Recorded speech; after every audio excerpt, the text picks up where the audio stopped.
Boa noite, olá meus queridos amigos, estamos aqui iniciando nesta noite mais uma vez o Rosas do Evangelho, nosso encontro para estudar o Evangelho segundo o Espiritismo. Então boa noite a todos que estão começando a chegar aqui no nosso estudo, na nossa live de hoje, dando boa noite, boas-vindas.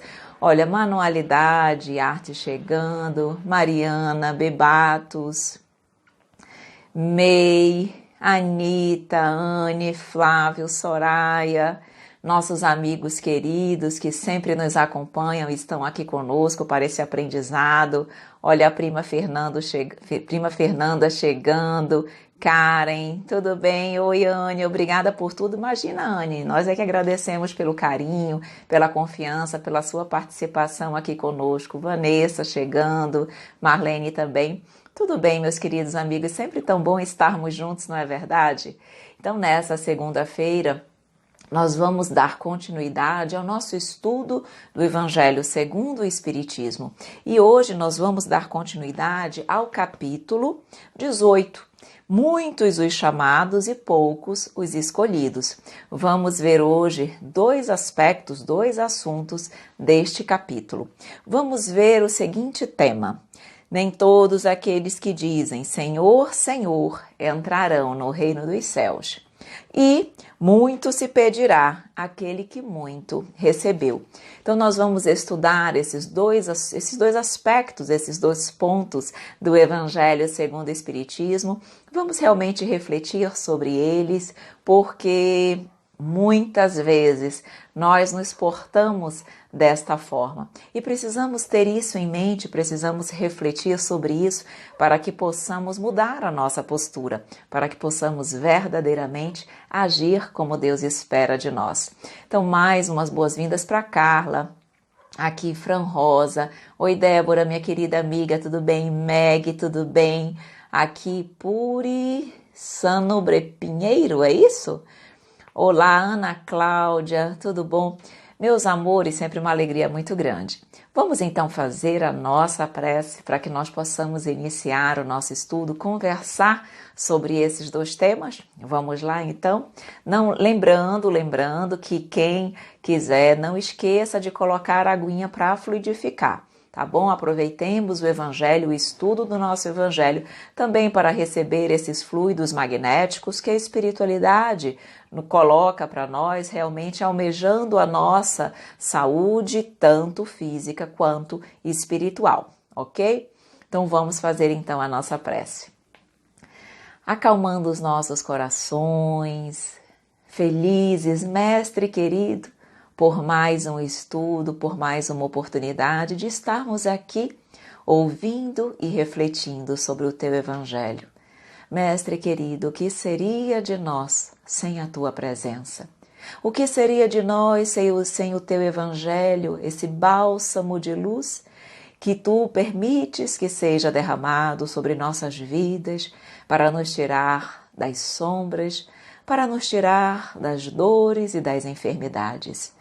Mestre querido, que nós possamos verdadeiramente absorver os Teus ensinamentos e, acima de tudo, vivenciá-los em nossas vidas, para que possamos ser felizes, para que possamos encontrar a saúde integral, para que possamos caminhar contigo. Então nos envolva em mais esta noite de estudo e de aprendizado, e que todos nós possamos sair daqui um pouquinho mais esclarecidos e com mais força de vontade para caminhar contigo. Que assim seja. Então vamos lá, meus amores, olha aqui, Camargo, Alex, Teteu, Giovana, tudo bem, aqui, Tânia, como é que estão, meus amores? Maria Célia, tudo bem? Boa noite, meus amores. Então, lembrando, para quem está chegando agora, como Zé Roberto também aqui dando um aceno, canal 64, vamos, meus amores, então, dar continuidade ao capítulo 18, muitos os chamados e poucos os escolhidos. Vamos ver Nem todos aqueles que dizem Senhor, Senhor entrarão no reino dos céus, e muito se pedirá aquele que muito recebeu. Então, eu vou começar a leitura aqui, nesse primeiro momento, do Evangelho de São Mateus, tá bom? Capítulo 7, versículo 21, 22 e 23. Eu vou lendo e à medida que eu for lendo, nós já vamos comentando sobre essa parábola, ok?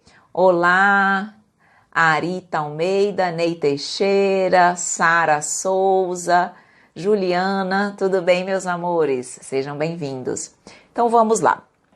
O que nos diz o Evangelho no item 6 do capítulo? Aqueles que dizem, Senhor, Senhor, não entrarão todos no reino dos céus, mas somente entrará aquele que faz a vontade de meu Pai que está nos céus. Vários me dirão naquele dia, Senhor, Senhor, não profetizamos em teu nome? Não expulsamos os demônios em vosso nome e não fizemos vários milagres em vosso nome?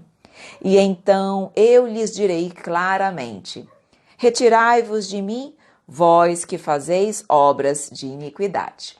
Então vamos começar a comentar aqui um pouquinho esse item, tá bom? A Sara pergunta em que cidade que nós moramos, eu sou de Manaus, Sara, tá bom? Manaus, no Amazonas, norte do nosso Brasil. E aí, vejam bem, o que significa, na verdade, essa frase de Jesus, essa afirmação de Jesus, que nem todos que dizem Senhor, Senhor entrarão no reino dos céus, mas apenas aqueles que fazem a vontade de meu Pai. Veja, e agora vai uma reflexão fundamental, é o tema principal desse item para nós. Na verdade, se nós formos pensar, nós temos condições de observar que muitos de nós, mas muitos, agem dessa forma. O que significa dizer Senhor, Senhor? Mas não cumprir, mas não vivenciar o Evangelho. Dizer Senhor, Senhor, por exemplo, são aquelas pessoas que conhecem as palavras do Evangelho. São aquelas pessoas, por exemplo, que frequentam os templos religiosos. Muitas vezes nós frequentamos semanalmente os templos religiosos, seja a Igreja Católica, Protestante, Evangélica, Doutrina Espírita. Muitas vezes nós, como médiuns, por exemplo, dentro da doutrina espírita, nós somos médiuns, damos comunicação, trazemos muitas vezes mensagens para a humanidade. Contudo, aquilo ali não nos transforma como seres humanos. Quantos de nós, por exemplo, frequentam regularmente os templos religiosos há anos? Mas, se nós formos fazer uma análise, digamos assim, desse tempo todo, qual foi a evolução moral? Qual foi a melhora moral que aquela criatura teve? Qual foi a reforma íntima que aquela criatura conseguiu fazer? Aquele conhecimento todo que ela tem, aquele entendimento todo, muitas vezes o fato de nós estarmos divulgando mesmo o Evangelho fez com que nós nos tornássemos pessoas menos egoístas, orgulhosas, vaidosas, que buscam apenas o sucesso e os aplausos do mundo. Então é isso que ele diz aqui, o dizer Senhor, Senhor, são aquelas pessoas que muitas vezes estão ali, oram. Quantas pessoas oram, mas não oram de coração? Ou oram pedindo as bênçãos de Deus, mas sem dar a sua parcela, digamos assim, de contribuição. Sem dar, digamos assim, aquilo que nos deve, aquilo que cada um deve para com o Pai, que é a mudança interior. Muitos de nós agimos assim. Muitos de nós nos acreditamos cristãos, mas verdadeiramente não somos. E como nós iremos, digamos assim, ter uma decepção enorme, dolorida, quando nós, acreditando cumprir esses deveres mínimos dentro do mundo, acreditamos estarmos com um lugarzinho reservado no reino dos céus. Porque fazemos esses deveres mínimos quando aqui estamos. Mas não, meus amores. O que Jesus vem nos mostrar é que ele precisa, a doutrina do Pai, a missão do Pai, exige muito mais de nós. Não apenas esses deveres básicos que nós temos que ter para bem viver e nos relacionar aqui na humanidade terrena, mas ele precisa ver verdadeiramente mudança. E aí aqui nós temos realmente que refletir e ponderar. Eu já mudei? Eu mudei verdadeiramente algo no sentido de elevar o meu espírito? Ou eu apenas cumpro com esses meus deveres de forma como se eu estivesse cumprindo uma obrigação, como se eu estivesse cumprindo um dever, mas não porque o meu espírito, a minha alma necessita. Quando nós oramos de manhã, ou à tarde, ou à noite, quantos de nós ora verdadeiramente porque precisa? Porque sente que aquela oração renova a nossa alma e nos dá força para a caminhada do dia. Ou quantos de nós de manhã ou à noite oramos por obrigação, porque sabemos que precisamos orar. Mas aquilo vai, na realidade, como se fossem palavras repetidas ao vento, sem conteúdo, sem emoção, sem verdade, sem entrega. Então, meus amores, é isso que Jesus nos fala. Ele vem nos dizer aqui, cumprir os deveres na terra é o mínimo para uma boa convivência, mas para merecer as bênçãos do céu é preciso mais, é preciso muito mais. E nós estamos fazendo isso? Isso aqui é um chamado para nós. Precisamos realmente refletir o que eu tenho feito, além desses deveres básicos que eu muitas vezes acredito serem insuficientes. Onde é que eu tenho buscado ir além? Será que eu tenho feito isso? Então, Jesus está nos dizendo exatamente isso. E quando ele diz aqui, não profetizamos, oi Nelson, tudo bem? Muitos corações entrando, segue em frente, Matias, Silvia, Nelson, Neia, Ricardo, Íris, tudo bem, meus amores? Sejam bem-vindos ao nosso estudo. Estamos estudando aqueles que dizem Senhor, Senhor, não entrarão todos no reino dos céus. Quando ele diz aqui, mas Senhor, nós não profetizamos em vosso nome? Ora, profetizar em nome de Jesus, todos nós podemos fazer. Nesse momento que eu estou aqui conversando com vocês sobre o Evangelho, eu estou profetizando em nome do Pai. Mas o quanto isso me muda, me transforma? O quanto isso me faz melhor? Ele diz aqui, cadê? Teve uma partezinha que ele vai exatamente nos dizer o quanto. Tá aqui, olha, tá pronto, essa é a parte que eu queria. No itemzinho 9, ele diz aqui, são seus discípulos aqueles que passam dias em prece e não são com isso nem melhores, nem mais caridosos, nem mais indulgentes para com os seus semelhantes? Não, porque assim como os fariseus, eles têm a prece sobre os lábios e não no coração. Fazer atos exteriores, orar, falar, como eu estou falando aqui, ir à igreja, ir a um outro templo, ir a um centro espírita, é fácil. Agora, a reforma íntima, essa é que é difícil. E nós optamos muitas vezes, queridos amigos, em fazer esses atos exteriores com a doce ilusão de que isso vai nos garantir o reino. E por quê? Porque é mais fácil. Não exige esforço. O que verdadeiramente exige esforço é a reforma íntima. E essa nem todos querem fazer, para essa nem todos estão dispostos, porque é preciso decisão. A Débora está colocando aqui, não adianta viver na igreja, nos templos, nos centros, etc. e puxar o tapete das pessoas quando saímos de lá. Exatamente. De que adianta eu trabalhar contra o meu próximo? Eu machucar o meu próximo? Olha o que ele nos diz aqui, o Evangelho.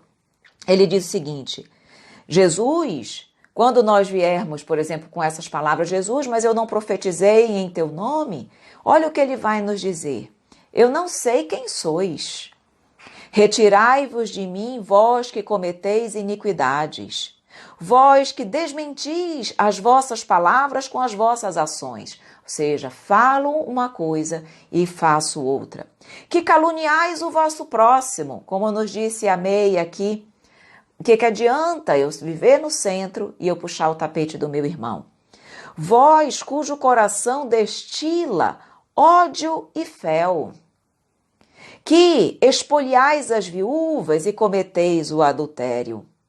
Vós que derramais o sangue dos vossos irmãos em meu nome, que fazeis correr as lágrimas em lugar de secá-las.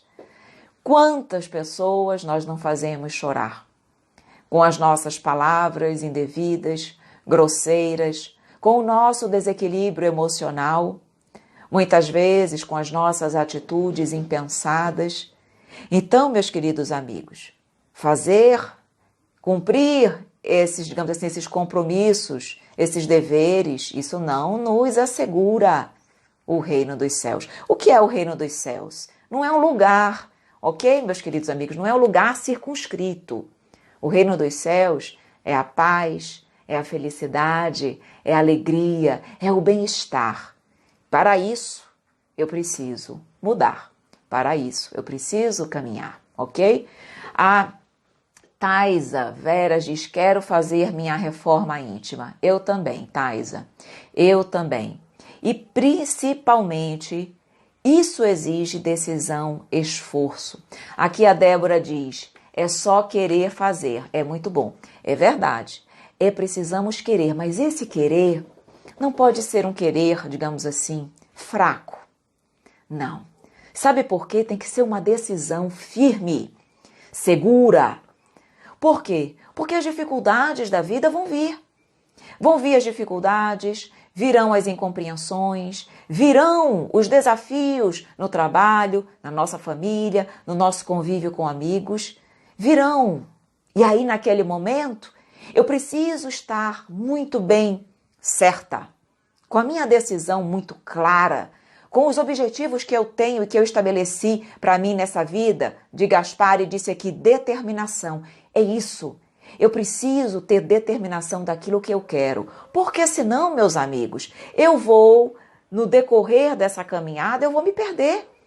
Eu vou, digamos assim, me deixar levar por essas intempéries da vida e eu perco o rumo, perco o foco. A Giovana coloca aqui. É isso mesmo.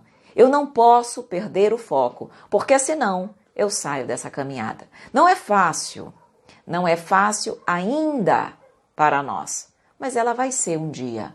Ela vai ser um dia. Mas para isso, hoje eu preciso desse esforço. Amanhã vai ser algo mais natural, mais espontâneo, mas para nós ainda não é. Olha aqui a prima Fernandinha dizendo, reforma íntima é esforço diário, contínuo.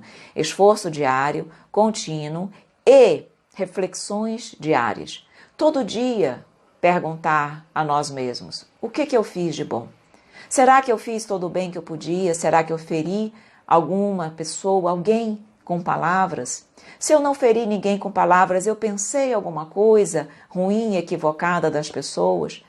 Eu agi como eu gostaria que agissem comigo? Sem essa reflexão, sem esse olhar para si mesmo, isso aqui que nós precisamos, essa reforma íntima que nos transforma, ela não vai ser alcançada nunca, tá bom?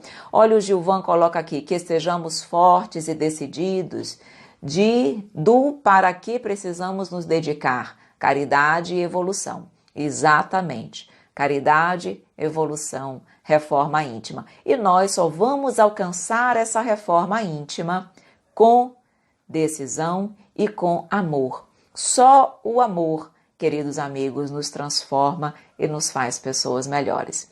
Tá, deixa eu dar aqui, tudo bem, Antônio lá de Guaxupé, Minas Gerais, sempre aqui conosco, seja bem-vindo, Antônio. Tudo bem?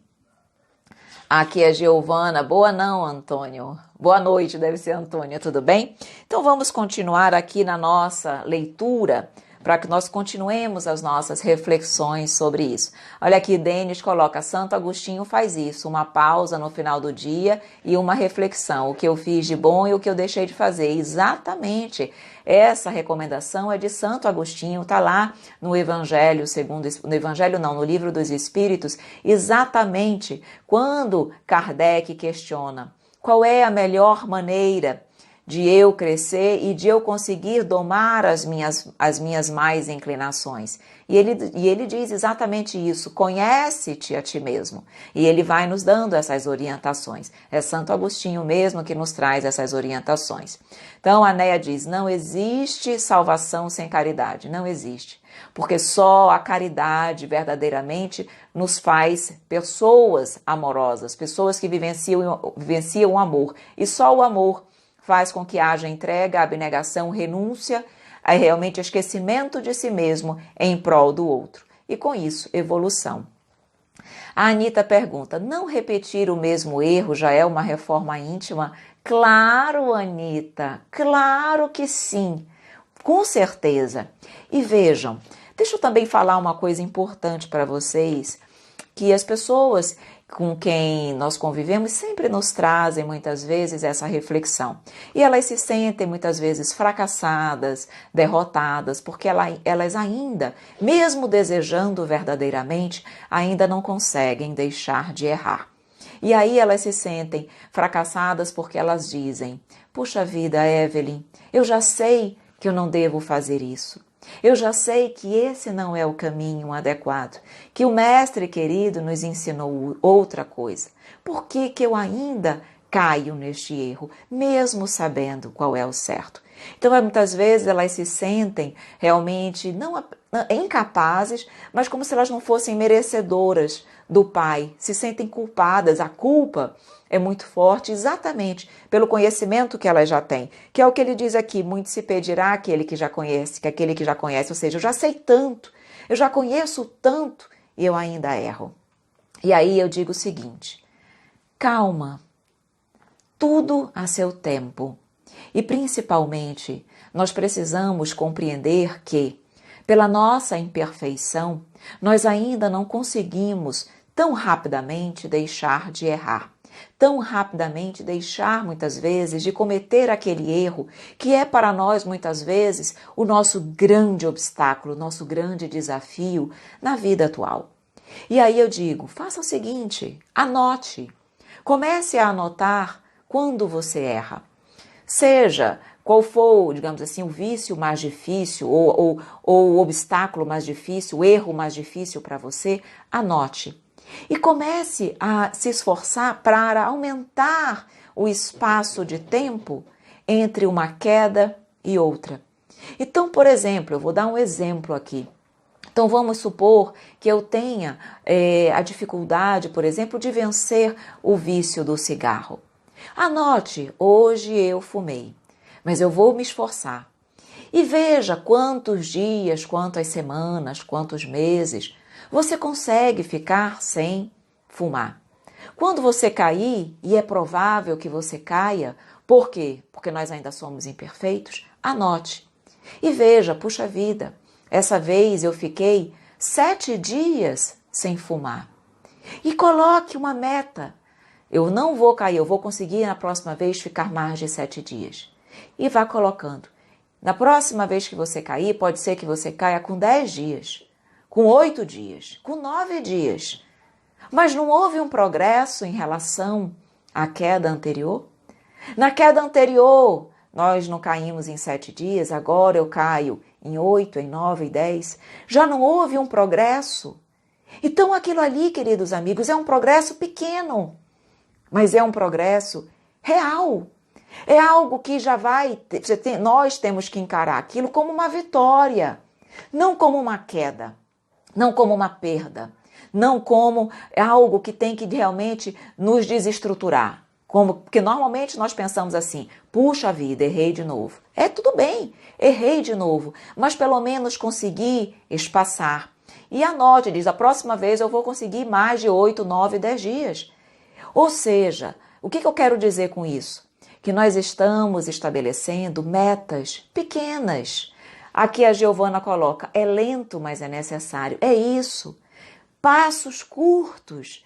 Não coloquemos ainda uma caminhada tão longa porque nós ainda não estamos tão preparados. E quando nós não conseguimos, nos frustramos. Então coloquem metas pequenas, mas metas possíveis de serem alcançadas por nós. E a cada dia vai ficando mais fácil. E com isso nós vamos aprendendo a nos compreender, vamos aprender a nos perdoar, a não nos culpar, mas a cair e levantar, cair e levantar. E assim, pouco a pouco, nós vamos sim fazendo a reforma íntima que nós necessitamos. Mas é o que eu disse, eu preciso ter foco, eu preciso saber o que eu quero fazer, eu preciso dentro de mim dizer, eu não vou desistir.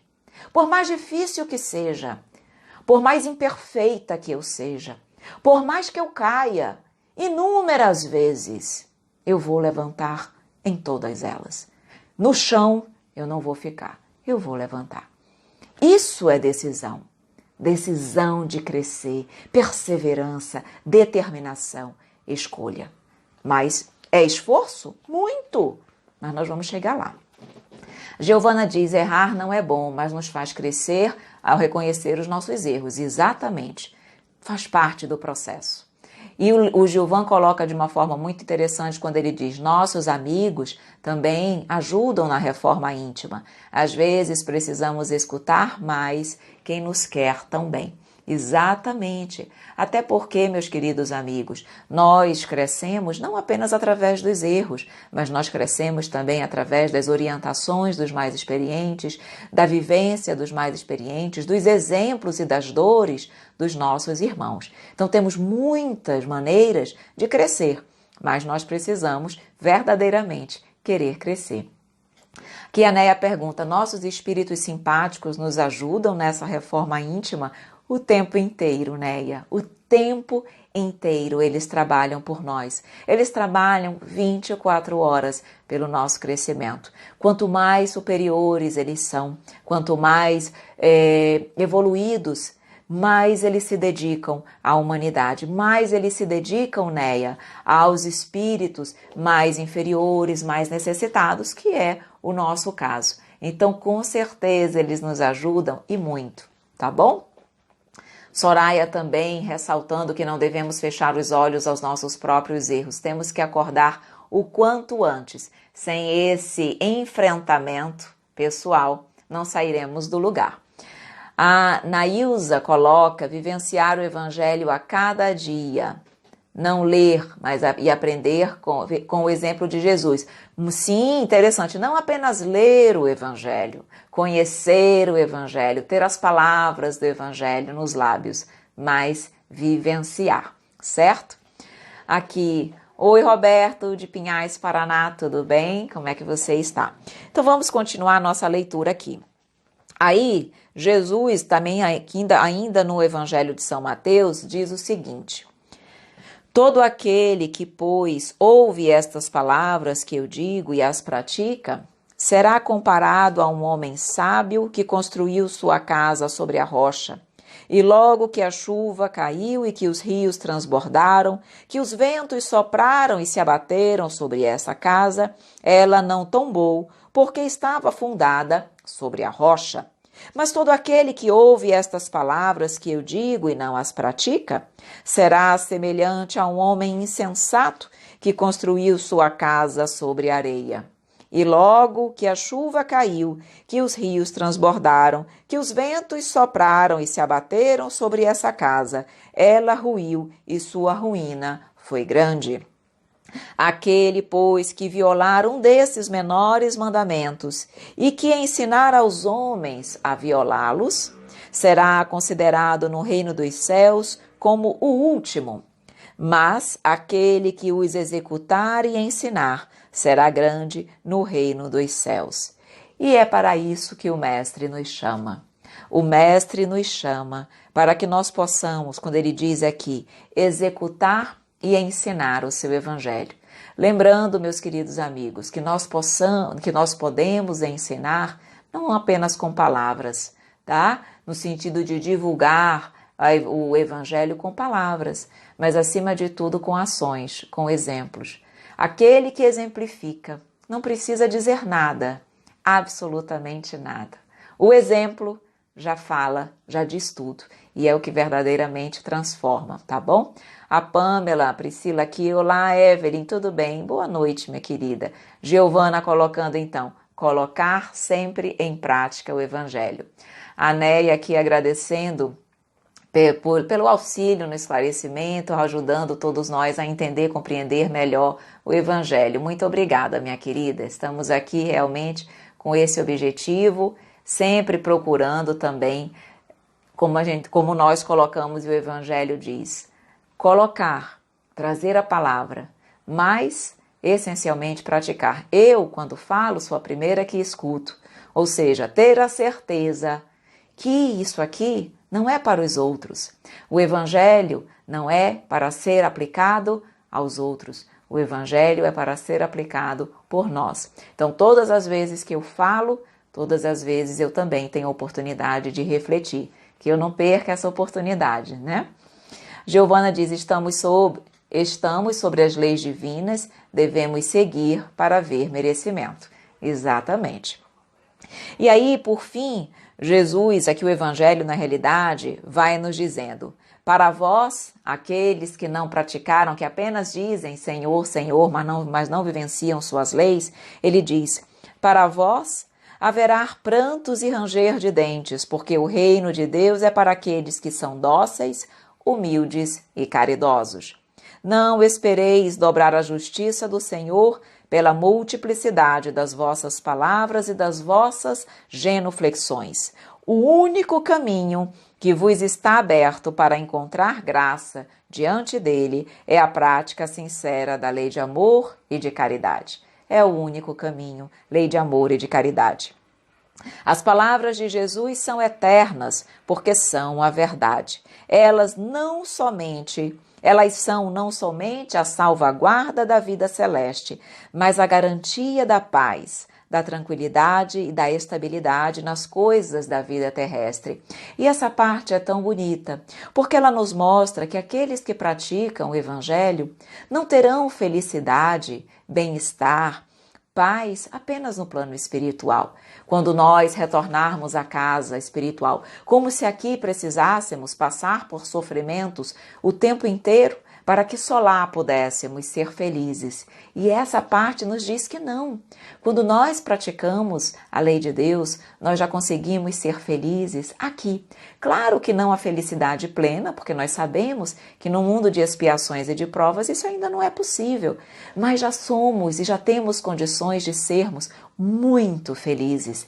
E ele diz, já na terra tu terás a oportunidade de sentir essa felicidade. Então, temos que fazer isso. Nós não queremos ser mais felizes, nós não queremos viver com mais leveza, com paz em nossos corações? Então, façamos a caridade, certo?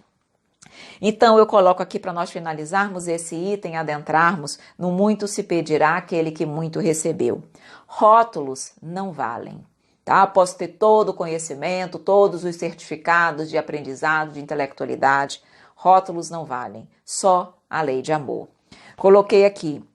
Então, de nada adianta ser batizado, frequentar templos, repetir orações, ser médio, exercer a mediunidade uma vez por semana.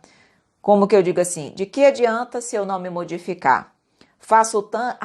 uma coisa interessante aqui que eu anotei.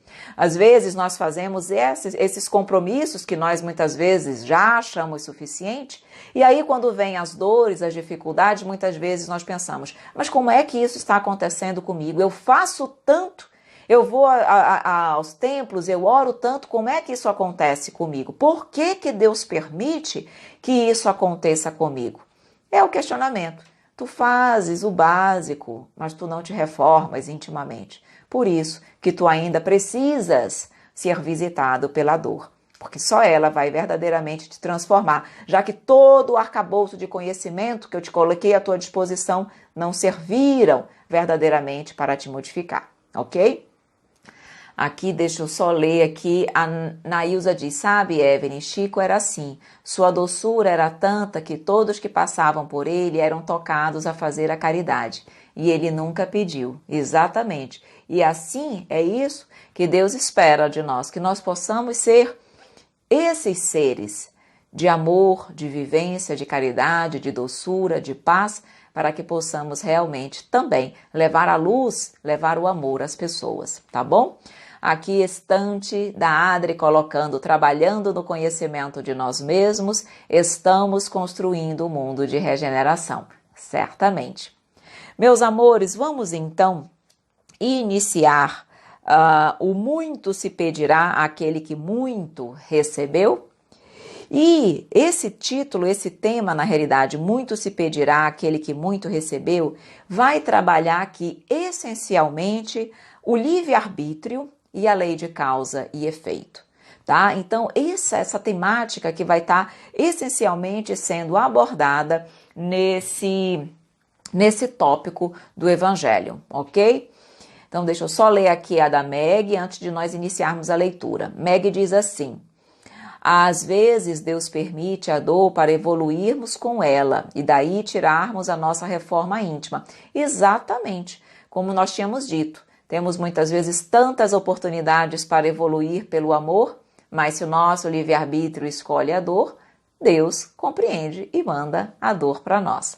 A dor é inevitável, mas o sofrimento é opcional. Perfeito, Antônio Luiz. Todos nós precisamos passar por dificuldades, pela dor. Mas sofrer, me acabar, me desesperar, me revoltar, isso é opcional. Eu posso tirar da dor o aprendizado, crescer e evoluir, ou eu posso deixar que ela me domine e me acabe, tá bom?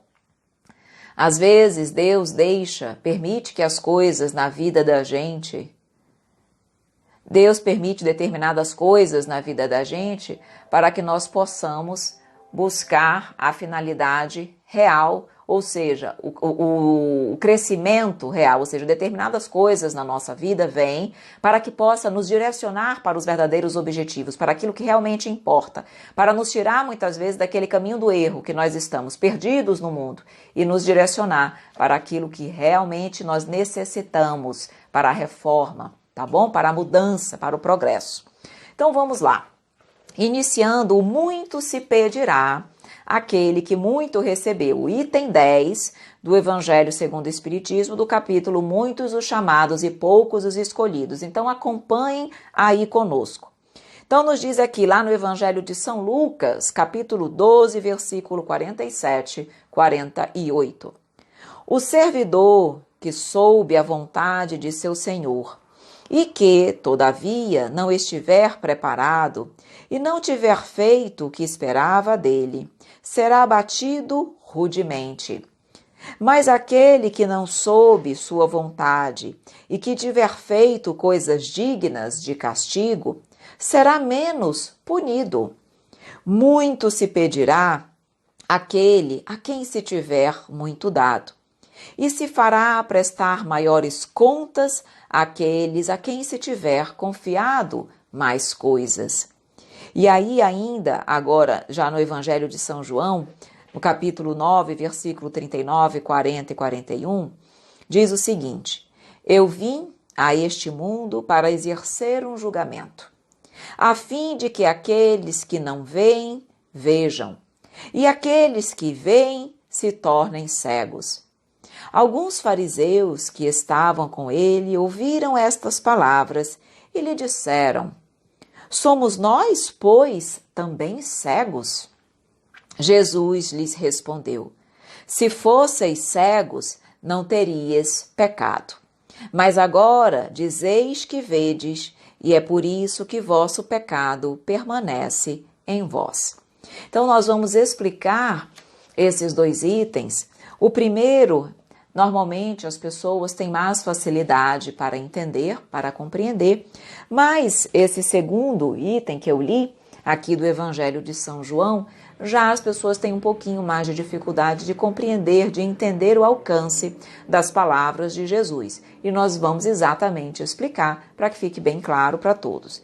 Nesse primeiro item, quando ele diz aqui que o servidor que sabe a vontade do Pai, mas que não faz aquilo que foi preparado ou que Deus esperava dele, ele vai ser batido mais rudemente, vai ser castigado mais rudemente do que aquele que não sabia qual era a vontade do Pai, mas que também praticou, como ele diz aqui, coisas dignas de castigo, ou seja, também agiu de forma equivocada. Mas esse será menos punido. Por quê? Muito se pedirá aquele que muito tiver recebido. Então aqui é uma reflexão muito grande, principalmente para nós espíritas. Porque vejam, qual capítulo? Capítulo 18, Taisa, muitos os chamados e poucos os escolhidos, tá bom? Então nós estamos na sequência do item, tá lá no item 10, tá bom? Iniciando esse item. Vejam, o estudo é primordial, a Anaísa está colocando, para sabermos que nada é por acaso, que assumimos no Ministério da Reencarnação, ou seja, nossos compromissos assumidos não são por acaso. Isso aqui diz o Evangelho, não sou eu que estou dizendo não, que esse item é um chamado especial para os espíritas, porque todos nós sabemos que a doutrina espírita ela nos esclarece. Nós comumente ouvimos que ela retira o véu que que até muito tempo existia sobre as verdades do Pai. E a doutrina espírita realmente ela é muito lúcida, ela é muito lógica, ela é muito racional. Ela verdadeiramente nos explica os porquês.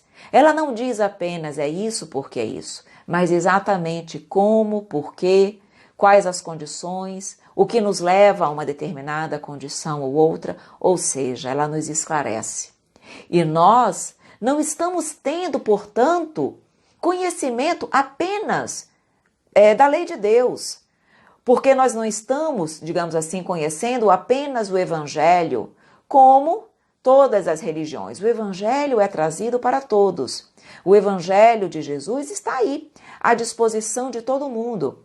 Todos nós estudamos e falamos do Evangelho, mas quantos de nós estamos verdadeiramente com o conhecimento pleno do Evangelho?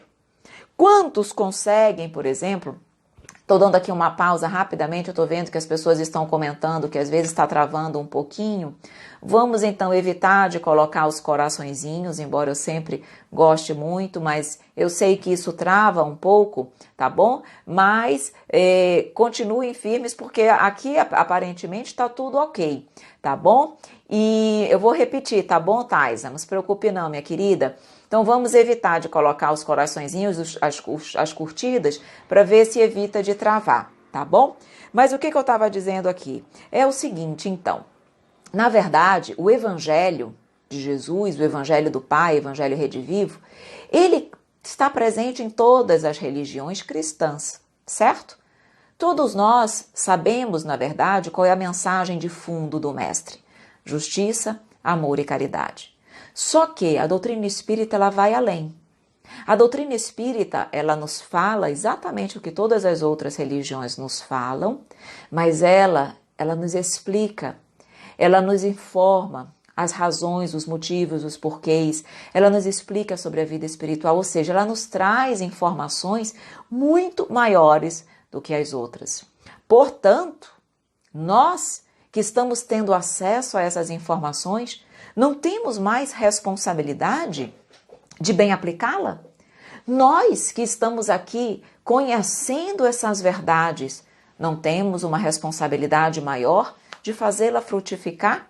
De dar bons frutos em função dessa semente que foi plantada para nós?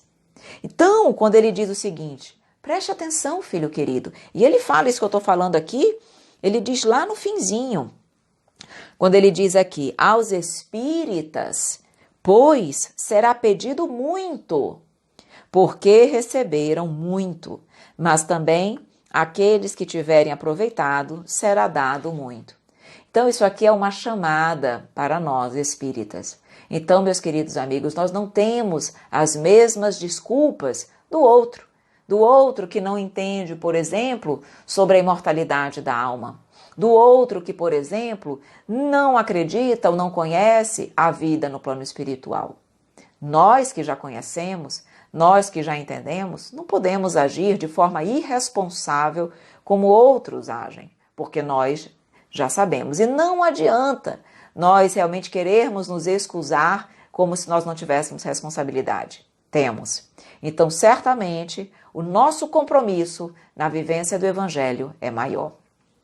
A Meg nos diz, nós espíritas, quando estamos em entendimento com a lei de amor ao próximo e pecamos contra o nosso irmão, seremos mais cobrados diante de Deus. Seremos certamente mais cobrados diante de Deus.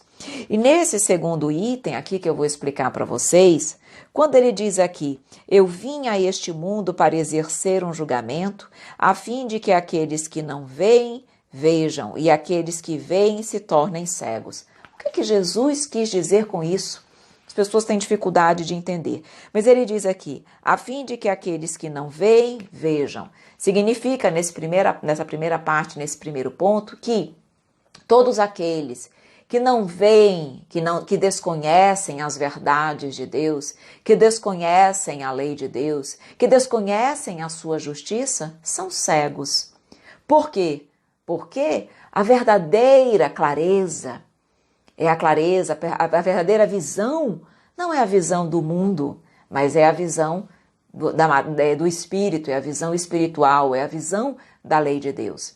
Então ele diz aqui, eu vim exercer um julgamento a fim de fazer com que aqueles que não veem, vejam, ou seja, levar à luz o entendimento, a clareza, aqueles que estão cegos e surdos, perdidos no mundo, absorvidos apenas pelo mundo material e completamente distanciados das verdades da vida. Então são cegos e eu vim exatamente fazer com que eles enxerguem, para que eles possam perceber que até hoje estavam cegos para as verdades da vida, para os verdadeiros valores do mundo. Eu vim trazer a luz a quem não enxerga e só vê sombras. Por isso que ele quis aqui dizer que ele realmente veio trazer, digamos assim, a visão a esses que não veem.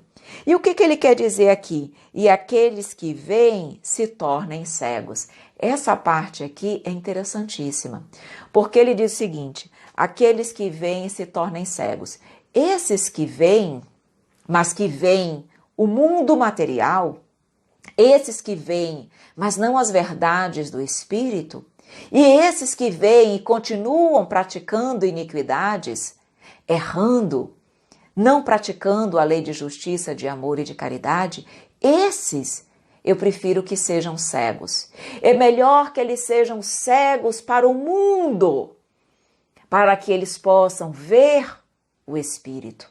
Eles estão vendo a matéria, eles estão vendo o mundo, mas isso não os leva ao reino de Deus. Então, eu vou fazê-los o quê? Cegos para o mundo, para que eles possam ter a visão para o reino de Deus. Então, é isso que ele está querendo mostrar para cada um de nós.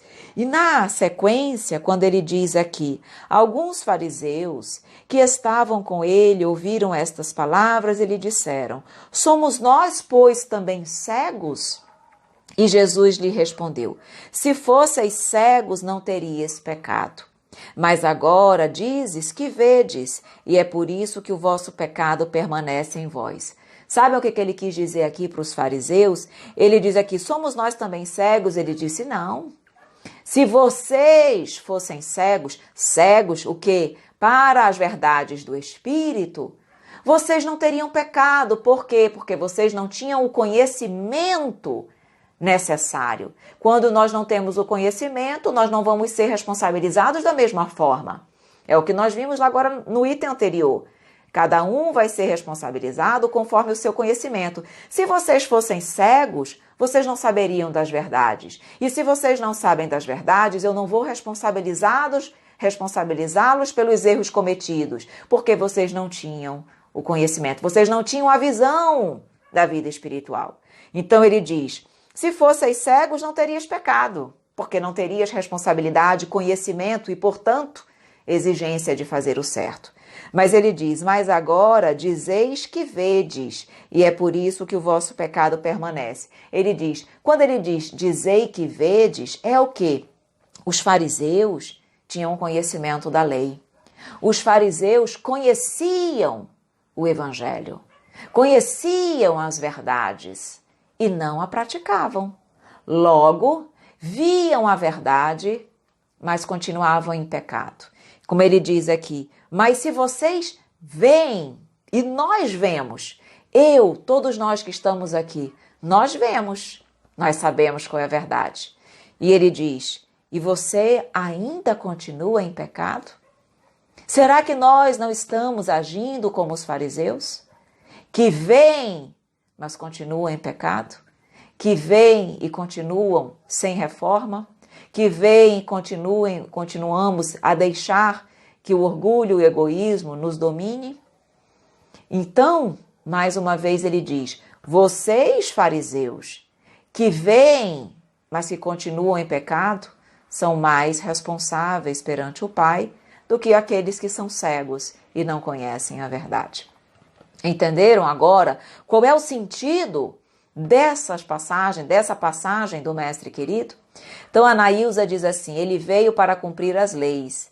Eu exijo do outro, mas não o pratico. Exatamente, muito importante a colocação da Anaísa, quando ele diz o seguinte, nós fazemos isso demais. Vemos o outro, vemos o erro do outro, mas não vemos e nem praticamos conosco. Quando ele diz aqui, por exemplo, em lugar de tomar para nós mesmos as lições que escrevemos, que falamos, como os fariseus que conhecem a verdade, o nosso único pensamento é de aplicar essas verdades aos outros, realizando assim as palavras de Jesus. Vedes um argueiro no olho do vosso vizinho e não vedes a trave que está no nosso. Muitas vezes nós aprendemos o evangelho para cobrar do outro. Nós aprendemos o evangelho para modificar o outro. Nós aprendemos o evangelho para cobrar, exigir do outro mudança. E eu? E nós? O evangelho, repito, é para ser aplicado a nós mesmos e não ao outro. A Dalmi coloca, o conhecimento é tudo, mas precisamos nos esforçar o tempo inteiro, cotidianamente, todos os dias, orai e vigiai. A Meg diz, pecamos mais por termos o conhecimento do que aquele que não conhece a doutrina. Nós espíritas pecamos quando julgamos o nosso irmão. Nós pecamos, nós erramos todas as vezes que deixamos de praticar a lei de Deus. E a lei de Deus, ela é ampla.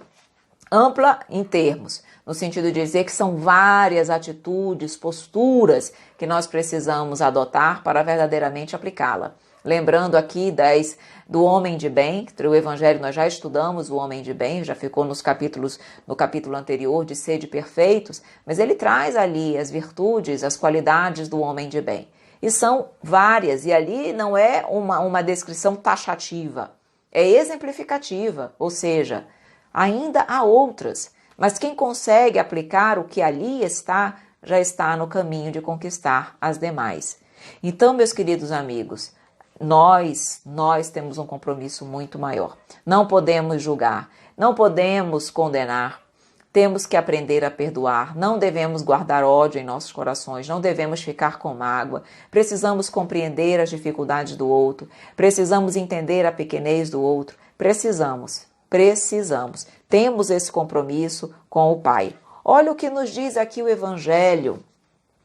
Isso aqui é difícil para nós lermos, para cada um de nós, porque realmente é aquela chamada de atenção para cada um de nós. Ele diz assim, aquele, pois, que não as aproveita, ou seja, os ensinamentos recebidos como nós, que temos tanto ensinamento, aquele, pois, que não as aproveita para o seu adiantamento, que as admira como coisas interessantes e curiosas, sem que o seu coração por elas seja tocado, que não é nem menos vão, nem menos orgulhoso, nem menos egoísta, nem menos apegado aos bens materiais, nem melhor para o seu próximo, é tanto mais culpado quanto tenha maiores meios de conhecer a verdade. Sabem por quê tem pessoas que não perseveram na doutrina espírita? Sabe por que tem pessoas que conhecem e entram na doutrina, mas lá não ficam? Por quê? Porque a cobrança da consciência é muito maior. E quando eles não querem verdadeiramente, não querem realmente essa decisão de ser diferente, de crescer e evoluir, não querem essa cobrança que a consciência exerce sobre nós a todo momento, saem da doutrina. Porque a doutrina não é para qualquer pessoa. A doutrina é para os fortes, porque exige de nós muito, muito. E nem todos nós, digamos assim, queremos e nos sentimos preparados para aquilo que a doutrina exige de nós. Então, por isso que muitas pessoas, ao conhecer a doutrina, saem, porque não querem, não têm ainda condições, não têm ainda força de vontade, a real força de vontade para trabalhar a reforma íntima, para se esforçar e mudar. O BP Paranhos diz: o desafio do ser encarnado está entre a teoria e a prática. Por isso que o ser encarnado vive uma personalidade bipolar, porque é sempre a consciência nos cobrando e nós, muitas vezes ainda, pela nossa imperfeição, pelo nosso coração ainda pequeno, errando. O amor cobre uma multidão de pecados, o Antônio Luiz nos coloca, certamente. E é pela prática do amor que nós vamos pouco a pouco realmente evoluindo, crescendo, nos reformando. Mas para isso precisamos querer. A Meg coloca, qualquer religião que não nos modifique, não adianta seguir. Certamente, certamente. Todas as religiões precisam levar a criatura até Deus. E para que a criatura chegue até Deus, se ela não se modifica, não tem finalidade, ela não chega nesse objetivo. A Débora coloca, é a gente com a gente mesmo. A doutrina exige que moralmente sejamos melhores. Exige. Então, adianta exigir do outro e eu continuo a mesma pessoa? Não adianta. Se alguém tem que mudar, mudemos nós. O outro está errado? Ok. Mas se eu mudar, vai ficar melhor. O convívio com o outro que erra será melhor. Quando nós mudamos, tudo ao nosso redor muda. Tudo, absolutamente tudo. O ser encarnado vive dois lados da moeda, a teórica e a prática. Só existem essas duas vertentes para o ser encarnado, aonde cada um escolhe onde viver.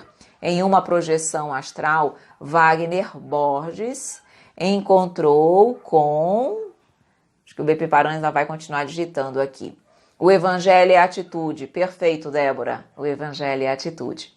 Nailza diz, disciplina. E falo para vocês que a cada dia me apaixono mais por essa doutrina. E eu também.